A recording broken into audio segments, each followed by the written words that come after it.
pelangi. Assalamualaikum warahmatullahi wabarakatuh.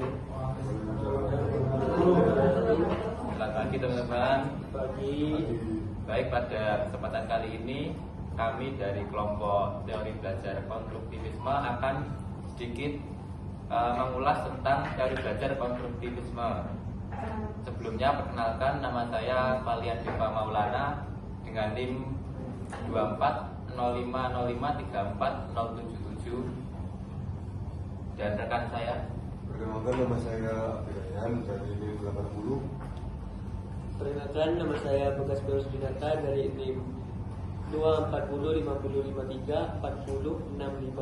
Kenalkan, nama saya Sevilla Alicia Saputri dengan NIM 24050534084. Kenalkan, nama saya Indah Dina Putri dengan NIM 240505070.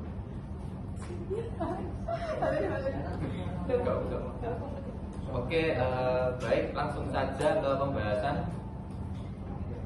Dimulai dari poin yang pertama, yaitu pengertian teori belajar konstruktivisme.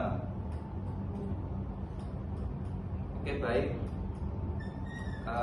silakan Mas Abi dulu. Menurut saya, teori belajar konstruktivisme adalah kegiatan aktif di mana siswa membangun pengetahuan dan pemahaman baru, yaitu mencari makna berdasarkan apa yang dipelajari atau sesuai pengalaman yang nyata.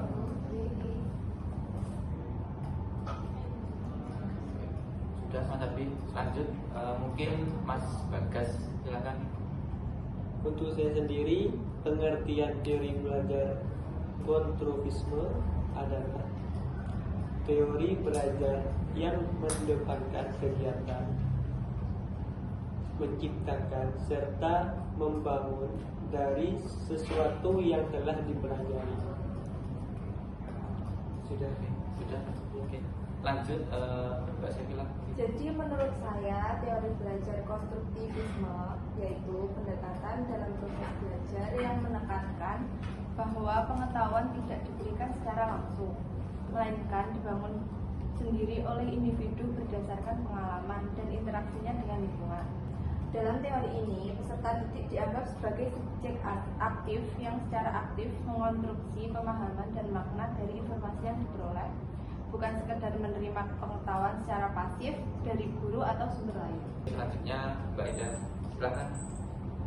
Contoh dari penerapan teori belajar konstruktivisme yaitu membuat produk kreatif yang dapat dilakukan membuat sesuatu seperti menulis cerita atau membuat karya seni yang relevan dengan materi pelajaran, dapat membangun pemahaman dari pengalaman langsung.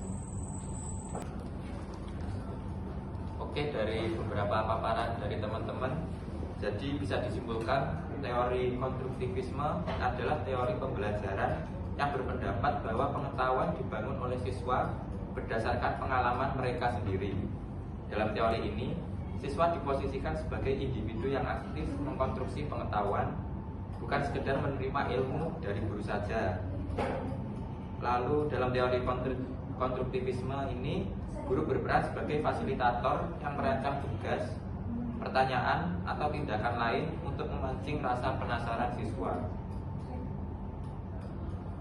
Jadi pada intinya, konstruktivisme merupakan teori belajar yang mengusung pembangunan kompetensi, keterampilan, atau pengetahuan secara mandiri oleh peserta didik dan difasilitasi oleh pendidik melalui berbagai macam rancangan pembelajaran serta tindakan yang dibutuhkan untuk menghasilkan perubahan yang diperlukan oleh peserta itu sendiri. Oke, baik, lanjut ke poin berikutnya, yaitu penerapan dari teori belajar konstruktivisme. Dari segi guru mungkin seperti memotong menara blok. Guru menyiapkan menara blok dengan berbagai ketinggian, lalu meminta siswa untuk memotong menara blok yang sesuai keinginan. Lalu siswa menempelkan ujung menara blok tertinggi ke menara blok terendah hingga ketinggian yang sama. Mungkin bisa. Dari saya sendiri, contohnya yaitu Guru mengajak siswa untuk membuktikan fakta. Misalnya, apakah buah tin benar-benar spesial seperti yang disebutkan dalam Al-Quran. Siswa kemudian diajak untuk mengamati buah tin menggunakan mikroskop. Itu menurut saya. Mungkin ada lain. Kalau menurut saya seperti tanya jawab. Guru melakukan tanya jawab dengan siswa untuk mengetahui sejauh mana kemampuan siswa. Dengan tanya jawab, guru dapat menstimulus siswa untuk mengungkapkan pendapatnya. Oke, baik, selanjutnya mungkin dilanjut dengan sesi debat saja. Saya sudah menyiapkan beberapa pertanyaan. Pertanyaan yang pertama, didengar baik-baik. Apakah konstruktivisme lebih efektif dibandingkan dengan teori belajar lainnya seperti behavioristik atau kognitif dalam konteks pendidikan abad 21? Mungkin tim pro dulu bagian ini, silakan. Dari segi pandangan saya, teori konstruktivisme ini lebih efektif dalam konteks pendidikan abad ke-21, yaitu yang pertama, pembelajaran lebih aktif dan pengalaman yang konseptual. Konstruktivisme menekankan bahwa pembelajaran terbaik terjadi ketika siswa aktif terlibat dalam proses belajar melalui pengalaman langsung dan pembelajaran berbasis proyek.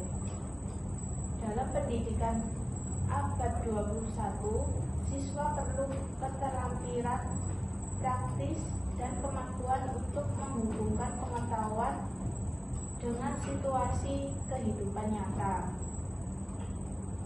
Konstruktivisme mendukung hal ini dengan mendorong siswa untuk membangun pengetahuan mereka sendiri melalui eksperimen, diskusi, dan kolaborasi dengan teman-teman sekolah. Sudah dari tim pro. Mungkin kalau dari saya, Oke, mungkin ada sanggahan dari tim kontra, silakan. dari saya, konstruktivisme ini memerlukan pengelolaan kelas yang lebih fleksibel dan dinamis. Dalam kelas dengan banyak siswa atau di lingkungan yang kurang mendukung, pendekatan ini bisa menjadi sulit untuk diterapkan secara efektif.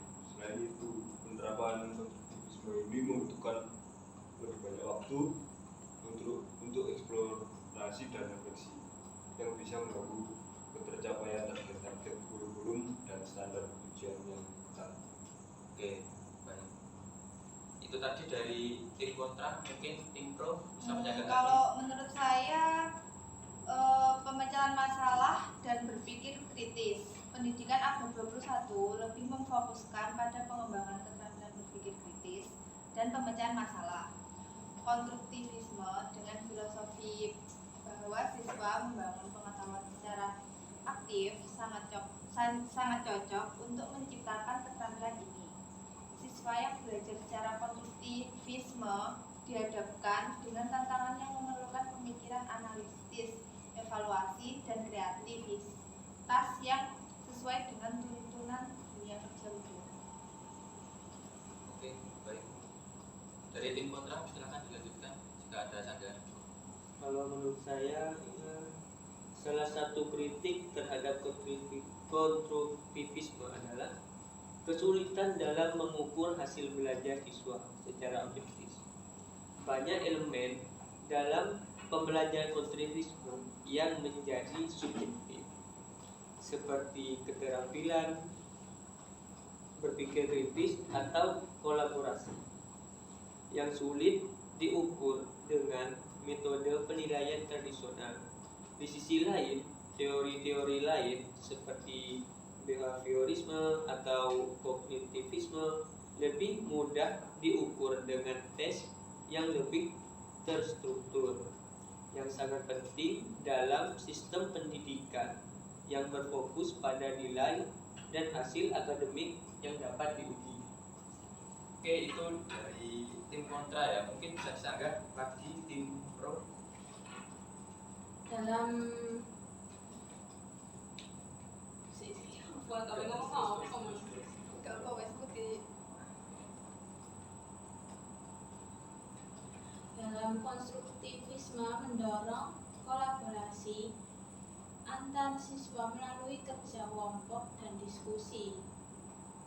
Pembelajaran kolaboratif adalah keterampilan penting di dunia kerja abad ke-21 yang menuntut kemampuan bekerja dalam tim, komunikasi efektif, dan kemampuan mendengarkan serta mengintegrasikan berbagai perspektif. Sudah dari tim pro. Ada sanggahan lagi dari tim kontra mungkin? Jadi menurut saya tidak semua siswa dapat beradaptasi dengan metode pembelajaran konstruktivisme. Siswa yang lebih suka instruksi langsung atau membutuhkan lebih banyak struktur mungkin merasa kesulitan dalam pembelajaran konstruktivis yang lebih terbuka dan fleksibel. Selain itu, siswa dengan latar belakang atau keterampilan yang kurang mungkin merasa keterabaikan dalam kegiatan yang lebih berbasis pada eksplorasi dan inisiatif pribadi. Oke, sudah. Ada sanggahan lagi dari tim pro? Kalau menurut saya, konstruktivisme menempatkan siswa sebagai pusat dari proses belajar yang memungkinkan mereka untuk mengeksplorasi dan menentukan arah pembelajaran mereka sendiri. Dalam dunia yang serba cepat berubah, pembelajaran yang menyesuaikan dengan minat dan kebutuhan individu membantu memotivasi siswa untuk menjadi pembelajaran mandiri yang merupakan keterampilan penting di era digital. Sudah. Baik, tim kontra lagi silakan. Ya, untuk saya dalam beberapa konteks, terutama dalam pembelajaran materi yang memerlukan pemahaman fakta dan konsep dasar seperti matematika atau ilmu pengetahuan alam, pendekatan konstruktif mungkin tidak cukup efisien. Di sini pendekatan behavioristik atau kognitif yang lebih terstruktur dengan instruksi yang lebih langsung dan penguatan berbasis latihan mungkin lebih efektif dalam memastikan penguasaan konsep dasar sebelum melangkah ke aplikasi yang lebih kompleks. Baik. Ada sanggahan lagi dari tim pro? Menurut saya, konstruktivisme menurut saya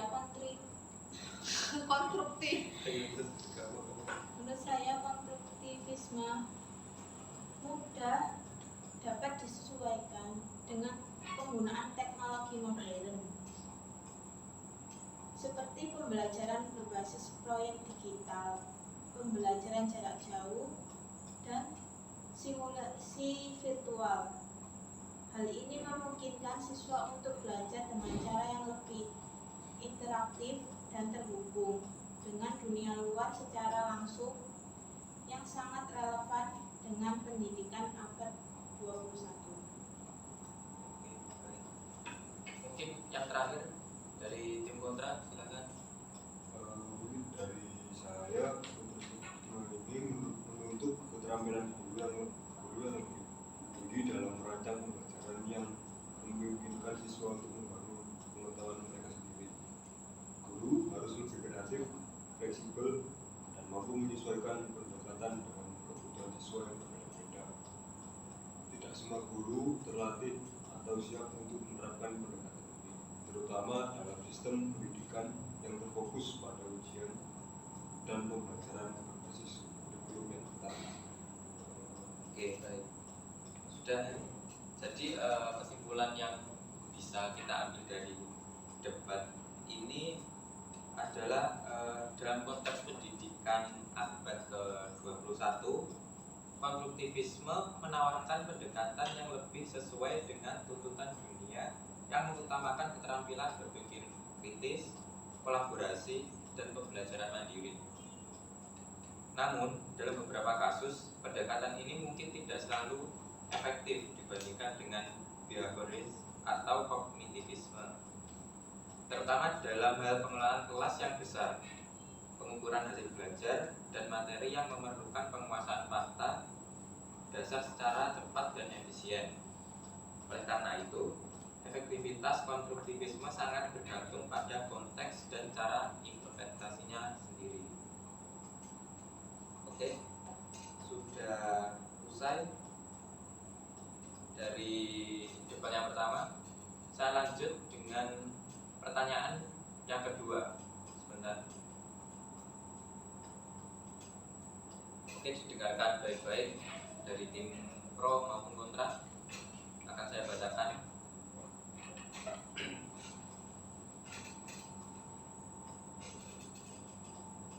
Apakah pendekatan konstruktivis mendorong individualisme dalam pembelajaran atau sebaliknya dapat mendorong kolaborasi yang lebih baik antar siswa? Oke, sudah. Mungkin bisa didahului dari tim pro. Menurut saya, konstruktivisme mendorong kolaborasi yang lebih baik antar siswa. Contohnya pembelajaran berbasis kelompok. Salah satu ciri khas dari pembelajaran konstruktivisme adalah kerja kelompok atau diskusi antar siswa. Dalam pendekatan ini, siswa tidak hanya belajar secara mandiri, tetapi juga terlibat dalam interaksi sosial dengan teman-teman sekelas untuk berbagai ide, berdiskusi, dan memecahkan masalah bersama.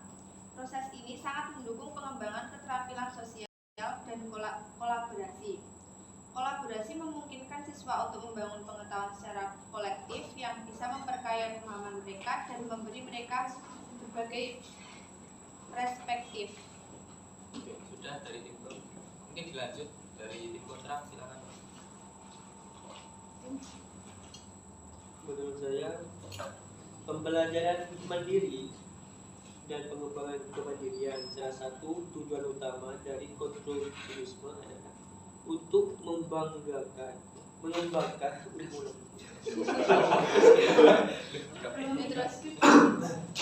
menurut saya, yaitu salah satu tujuan utama dari konstruktivisme adalah untuk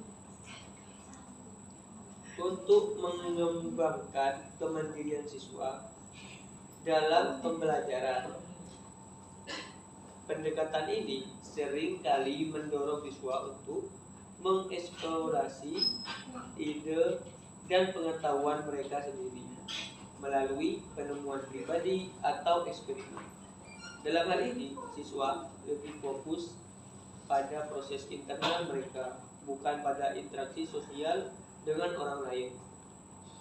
Ini bisa menghasilkan pembelajaran yang lebih individualis, di mana siswa memfokuskan perhatian pada pengembangan pemahaman pribadi mereka tanpa banyak bergantung pada orang lain. Nah, itu tadi sanggah dari tim kontra. Mungkin tim pro bisa menyanggah lagi. Silakan. Oke. Konstruktivisme seringkali melibatkan kegiatan pembelajaran kooperatif seperti proyek kolaboratif atau studi kasus, di mana siswa bekerja dalam kelompok untuk menyelesaikan tugas atau masalah. Dalam situasi ini, siswa perlu saling berkomunikasi, berbagi pengetahuan, dan menggabungkan pemikiran mereka untuk mencapai pemahaman yang lebih dalam. Kegiatan ini menuntut keterampilan bekerja dalam tim, yang merupakan keterampilan penting dalam dunia kerja abad 21. Ada sanggahan dari tim kontra, silakan. Jadi konstruktivisme memandang siswa sebagai pembelajaran yang aktif yang bertanggung jawab atas pembelajaran mereka sendiri. Oleh karena itu, dalam proses situasi siswa diberikan kebebasan untuk memilih topik dan eksperimen ataupun memutuskan bagaimana mereka ingin mengorganisasi pekerjaan mereka, meskipun kolaborasi bisa terjadi dalam banyak kegiatan. beberapa aspek pembelajaran konstruktivisme lebih mengarah pada pencapaian tujuan belajar secara mandiri. Misalnya dalam kegiatan seperti penelitian atau eksplorasi mandiri, siswa mungkin lebih banyak berfokus pada pengumpulan dan pengorganisasian informasi mereka sendiri. Ada sanggahan dari tim Bro. Dalam konstruktivisme, pengetahuan tidak dilihat sebagai sesuatu yang diteruskan secara satu arah dari guru ke siswa, melainkan sesuatu yang dibangun bersama oleh siswa dalam interaksi mereka. Dengan demikian, siswa saling mengajar dan belajar dari satu sama lain, memecahkan masalah bersama, dan menyusun pengetahuan berdasarkan pengalaman mereka. Ini mendorong kolaborasi aktif dan menciptakan rasa saling ketergantungan di antara anggota kelompok. Silakan disangga lagi tim kontra. Dalam pengaturan kelompok, konstruktivisme kadang-kadang bisa memperburuk ketergantungan pada siswa yang lebih dominan atau lebih berkemampuan, yang bisa mengurangi kesempatan bagi anggota lain untuk benar-benar berkontribusi atau berkembang. Hal ini bisa menyebabkan situasi di mana beberapa siswa lebih banyak belajar sendiri dan yang lain mungkin hanya ikut serta secara pasif. Dalam hal ini, meskipun tujuan kolaboratif ada, fokus individu bisa lebih dominan. Oke, sudah dari tim kontra. Bisa dilanjut tim Bro. Konstruktivisme lebih menekankan pada pembelajaran berbasis masalah atau problem based learning yang seringkali memerlukan kolaborasi antar siswa untuk menemukan solusi.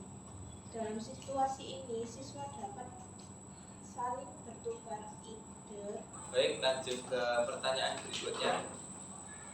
Mohon untuk didengarkan baik-baik. Pertanyaannya, apakah konstruktivisme membantu siswa mengembangkan keterampilan berpikir kritis atau malah membingungkan mereka? Oke, mungkin bisa didahului dari tim Bro. Menurut saya, konstruktivisme dapat membantu siswa mengembangkan keterampilan dalam berpikir kritis, yaitu karena pembelajarannya menjadi lebih aktif pada pengalaman belajar aktif, di mana seorang bisa atau tidak hanya menerima informasi, tetapi juga dapat berinteraksi dengan materi, mengajukan pertanyaan, dan mencari solusi. Proses ini mengharuskan siswa untuk memproses informasi secara mendalam dan mengaitkan pengetahuan yang baru dengan yang sudah ada. Siswa dilatih untuk berpikir secara analitis. Mereka tidak hanya menghafal fakta, tetapi memahami hubungan antar konsep, mengeksplorasi sebagai perspektif, dan mempertanyakan ide-ide yang ada. Oke, sudah. Silakan tim kontra bisa disangga. Salah satu kekhawatiran utama adalah bahwa konstruktivisme memberi kebebasan berlebih kepada siswa dalam membangun pengetahuan mereka tanpa instruksi yang jelas atau struktur yang memadai. Siswa yang belum siap mungkin merasa bingung dalam mencari dan menyusun informasi. Mereka mungkin tidak tahu dari mana harus memulai atau bagaimana mengevaluasi informasi dengan cara yang sistematik.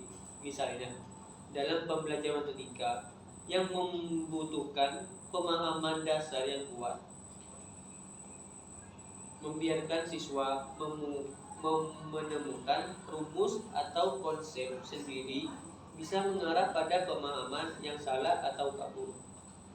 Hal ini justru akan membingungkan siswa dan menghambat pengembangan keterampilan berpikir kritis yang seharusnya mereka kuasai. Oke, baik.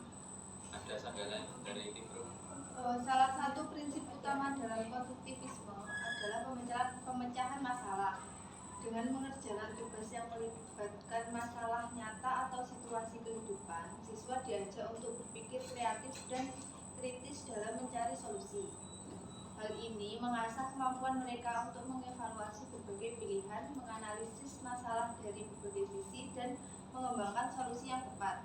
Misalnya, dalam pembelajaran sains, eksperimen atau proyek berbasis masalah memungkinkan siswa untuk merancang percobaan, menguji hipotesis, dan menyimpulkan hasil yang didapat berdasarkan bukti. Proses ini memicu berpikir kritis dan evaluasi yang lebih tajam terhadap informasi. Oke, silakan dari tim Putra jika ada sanggahan. Mungkin tanpa bimbingan yang tepat siswa bisa salah dalam mengekspresikan informasi atau data mereka temui selama eksplorasi mereka. Kesalahan pemahaman ini bisa terlanjur mengakar dan mereka mungkin perlu lebih banyak waktu untuk memperbaiki pemahaman yang salah.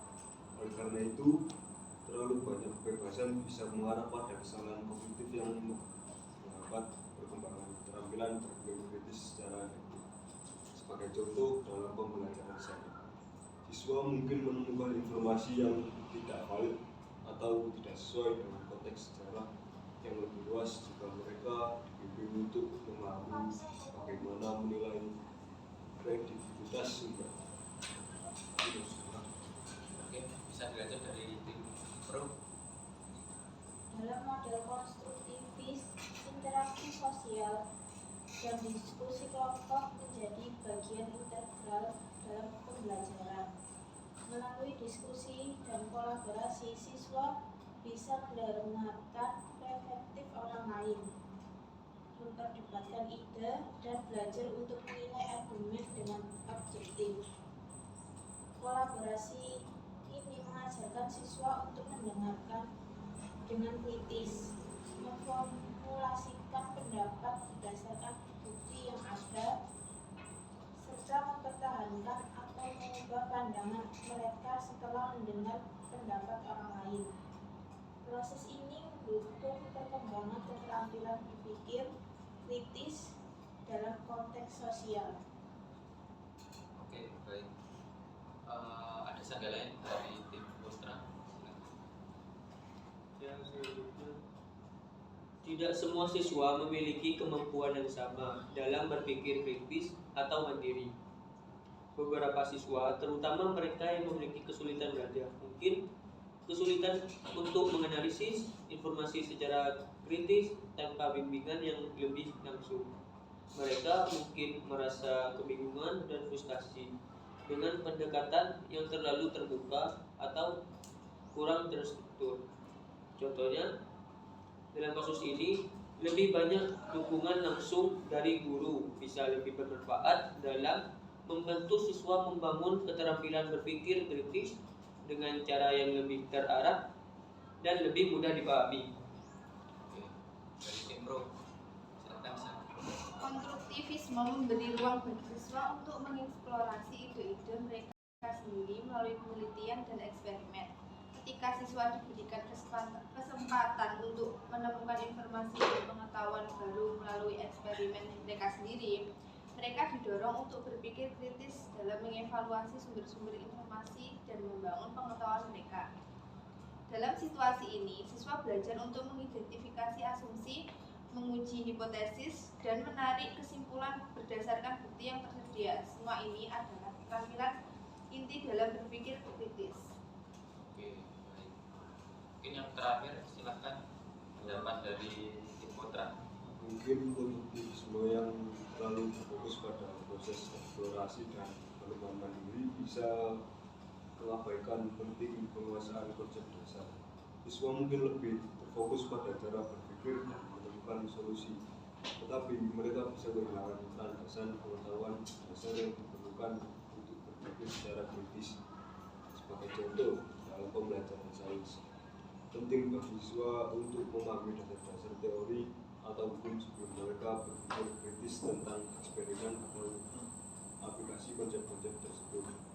jika pendekatan konstruktivisme tidak menyediakan pemahaman yang solid tentang konsep dasar, siswa mungkin kesulitan dalam menghubungkan pengetahuan baru dan pengetahuan yang lebih kompleks.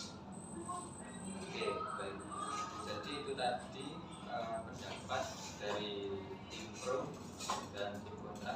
Maka dapat disimpulkan, jadi tema ini fokus pada apakah konstruktivisme efektif dalam mengembangkan keterampilan berpikir kritis atau justru malah membingungkan siswa. Pendukung konstruktivisme berpendapat bahwa pendekatan ini yang menekankan pada pengalaman aktif, kolaborasi, dan pemecahan masalah dapat memperkuat kemampuan berpikir kritis siswa. Di sisi lain, penentang konstruktivisme mengkhawatirkan bahwa tanpa instruksi yang jelas dan struktur yang cukup, siswa mungkin akan terjebak dalam kebingungan atau mengembangkan pemahaman yang aneh. Pada akhirnya, keseimbangan antara pengalaman mandiri dan dukungan instruksional sangat penting untuk memastikan bahwa pembelajaran konstruktivis dapat mendukung perkembangan berpikir kritis secara efektif.